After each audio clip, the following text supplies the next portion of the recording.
In a long and silent hallway, two figures stood.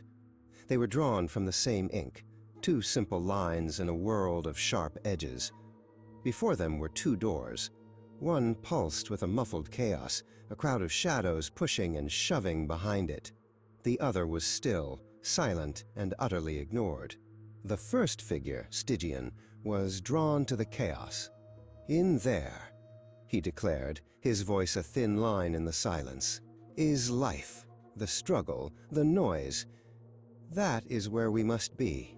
Without a backward glance, he plunged into the throng, his form immediately lost in the churning sea of bodies. The second figure, Lux, watched him disappear.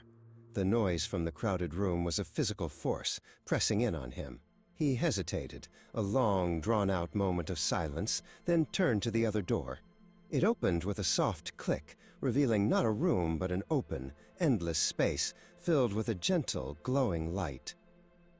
Inside, Stygian fought for every inch.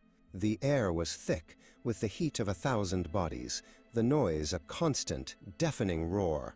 He pushed and shoved, his simple form becoming just another line in a tangled, desperate knot. He was moving, but he was going nowhere. Lux stepped through the door and into the light. The silence was a balm, the open space a breath of fresh air. He walked forward, his path clear and unobstructed. There were other paths, other choices, but they were distant and distinct, each one leading to its own quiet horizon. Stygian had been fighting for so long, he had forgotten what he was fighting for. He was caught in the current, a prisoner of the crowd's momentum. He looked around, but all he saw were other figures, their faces blank, their movements as desperate and meaningless as his own. Lux walked on, the light growing brighter with every step. He was alone, but he was not lonely. In the quiet, he could hear his own thoughts, feel the rhythm of his own steps. He was a single, simple line, but he was whole.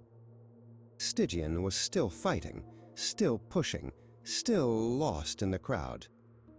He had become a part of the noise, a part of the chaos. He was a line that had been bent and broken, a shape that had lost its form. Lux stood up and continued to walk. His path stretched out before him, a clean, white line in a world of infinite possibility. He did not know where he was going, but he knew he was moving forward. And that was enough.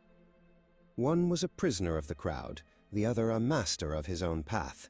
One was a cacophony of noise, the other a symphony of silence. Two figures, drawn from the same ink, had chosen their own design. And in the end, that was the only thing that mattered.